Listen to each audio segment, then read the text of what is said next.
Trading was hard until I found this secret ICT concept. Now, what I'm about to teach you in this video is basically going to change the way you look at the markets. I like to keep things as mechanical as possible. And today I'm going to teach you a simple process, a simple way to approach the markets. You don't have to look at daily bias. You don't have to look at the overall higher time frame order flow. You just have to pick one time frame, and I'm going to tell you about the time frame, and you have to trade this simple technique that I'm about to teach you in this video. It's very easy. So before I start, just hit the subscribe button because it will motivate me to make more educational content for free.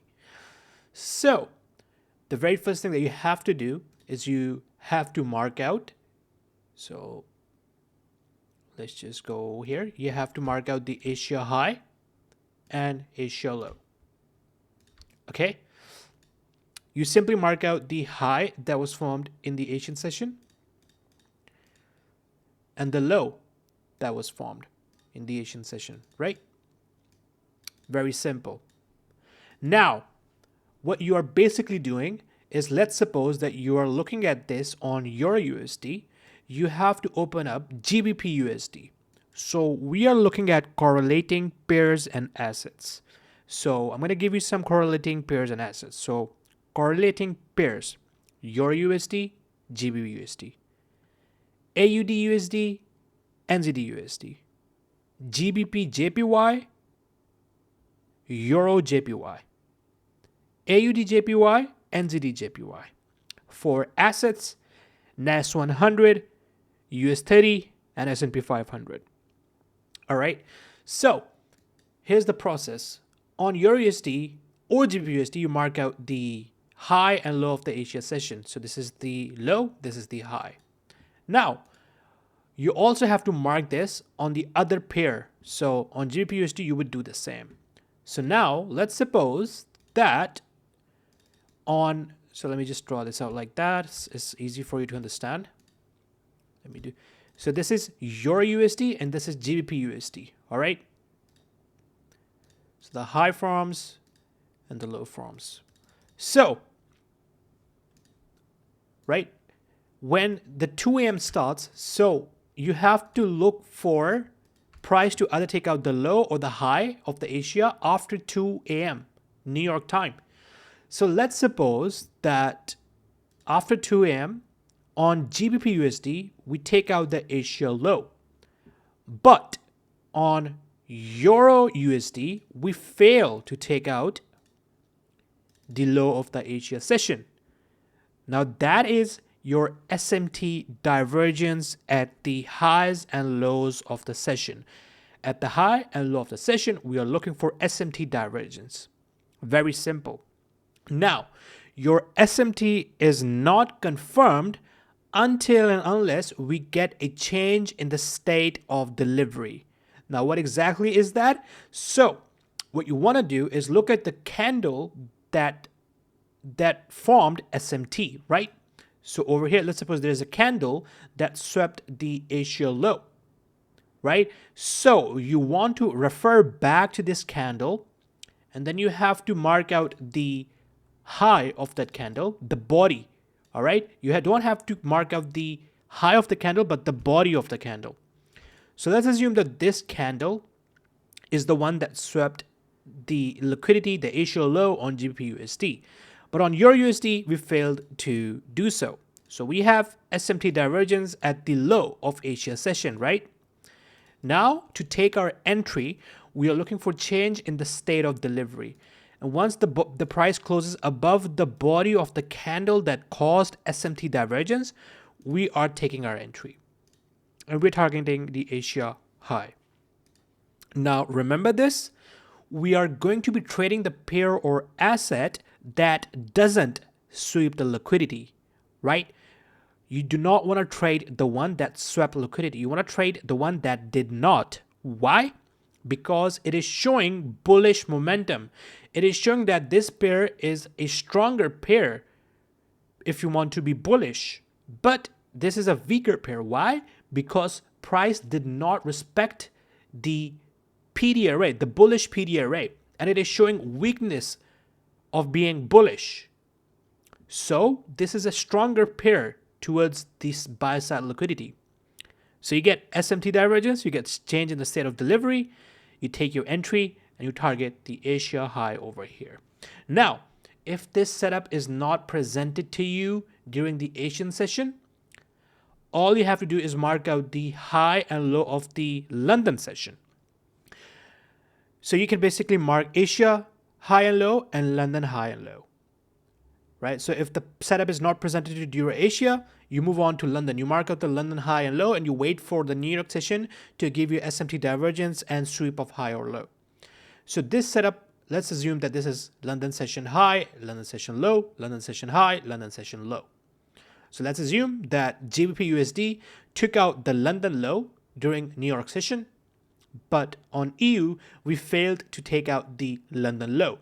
Then similarly, you would look for a change in the state of delivery, or a market structure shift is even better, or a break of structure, right? Something like this would be perfect as well. But change in the state of delivery is going to work fine for you. So similarly, you take your entry and you target the London high. It's very simple and very mechanical. I'm going to show you guys some examples so you don't have to worry about anything else. This model is extremely powerful, and this concept that I'm teaching you right now, it works with all the correlating assets and pairs. All right, I've given you some. You can look up some other ones as well, but these ones that I've provided you with, they work phenomenally. All right, so let me give you guys some examples and then I will end the video. All right, guys, so here is example 1, and the time frame that we're going to be using is the 15-minute time frame. I'm looking at NAS 100 and US 30. So over here, I have the Asia session high and low on NAS 100, and then I have the Asia high and low on US 30. Now, what do you notice here?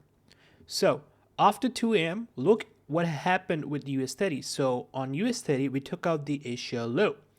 But on NAS 100, we failed to take out the Asia low.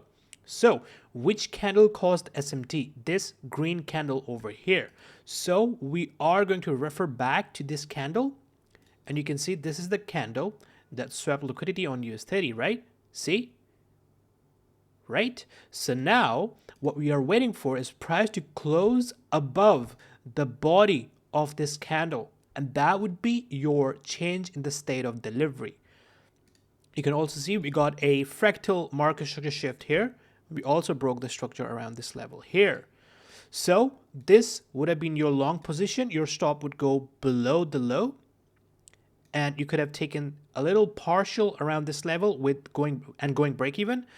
And then you could have held until the higher time frame target was reached. So you can see how well this played out. You didn't require daily bias or anything for that. So let's move on to the next example now. All right, so here is another example looking at NAS 100 and US 30 again. And in this example, I'm going to mark out the high of the London session and the low of the London session. So what is the timing for these sessions, right? So I am going to show you the settings right here. So you can pause the video and you can copy them. So this is Asia, this is London, and this is New York settings. Go to indicators, type in FXN, Asian session range. This is the indicator. All right. So I'm going to mark out the London high and London low on US 30 as well. Now notice what happened. Right here, what happened? We took out the London high on NAS 100, but on US 30, we failed to take out the London high. So that is your SMT divergence. Now we want to refer back to the candle that caused SMT, or in other words, swept liquidity. So over here, this is the candle. So referring back to it like that, you can see on the left chart and right chart, we are on the same exact candle. Then what we are waiting for is to price to close below the body of the candle. Now, if you want extra confirmation, you look for double closure. So if after price closes below 2 candles, that is your double confirmation. But I like to stick with this.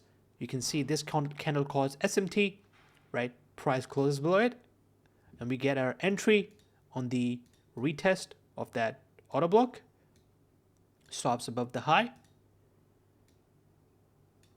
London low targeted, giving you 5.54 right away. Price push down and then push back up. Very simple, very mechanical.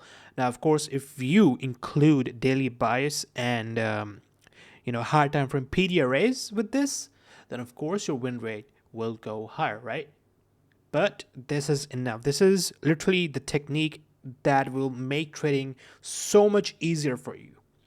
Let's move on to the next example. All right, guys, so here is another example looking at NAS 100 and US30 once again, and I'm going to mark out the London high and the London low right there. Then we have the London high and the London low. So notice what is happening here. At around this level, we took out the London high on US30, but on NAS 100, we failed to take out the London high. So what does that tell us? That is a clear SMT divergence. So now, which candle caused SMT? It is this green candle around here. So we are going to refer back to this candle. You can see it is the exact same candle to the left and to the right. Then we're waiting for price to close below it. You can see price closes below this level. That is our entry. Stop is right above there. We target the London low and also the Asia low. So that was a beautiful trade. You can see how you can trade this. You can see how unsatisfactory the price action was on US30 because it is a weaker pair. This was a stronger one. So for the entirety of the New York session till 11, we had a push to the downside. Let's move on to the next example. All right, so this is a unique example. So on NAS 100, I'm going to mark out the Asia high and the Asia low, 2 a.m., right? And on US30, I'm going to mark out the Asia high and Asia low. So we took out the Asia low on both assets, but if you look closely, right around here, what do you see? If you look closely, we failed to take out the Asia high on NAS 100. Look at the high of this candle and the high of this candle. Right, they're the exact same. So that is your SMT divergence right there. So now we have to refer back to the candle that caused SMT. Right here, this is the candle that caused SMT. Right, I'm going to mark out the body of this candle. When the candle closes below it, you can enter right away or on the retest. Okay, it's not necessary to wait for a retest when the price is this close to the the retest level. Stops above the SMT high, and you can see how well this played out, right? So you can see that US30 pushed to the upside, but NAS 100 pushed to the downside, right? So even though you could have a correct bias about DXY and everything, this thing can happen where your bias is correct, but price still goes in the wrong direction. So this is the way, one of the ways to avoid happening, make it avoid happening. So I'm going to give you guys one more example and then I'll end the video. All right, guys, so here's the last example, and I'm going to mark out the Asia low and Asia high on NAS 100. I'm going to mark out the Asia low and Asia high on US30. So you can see we took out the Asia high on US30, but on NAS 100 we failed to do so. So this is the candle that caused SMT, so we're going to refer back to it. And right here, this is the candle. So you can see price closes below the body of this candle right there. That is your change in the state of delivery. entry on here or at the retest, stop right above the high, somewhere around here. And you can see this would have given you easily 1 to 4, but I would have taken my profits around the Asia low. So you can see how well this strategy works. Go and try it out, see how it works for you. Please hit the like button, hit the subscribe button. I'll see you guys next time. Goodbye.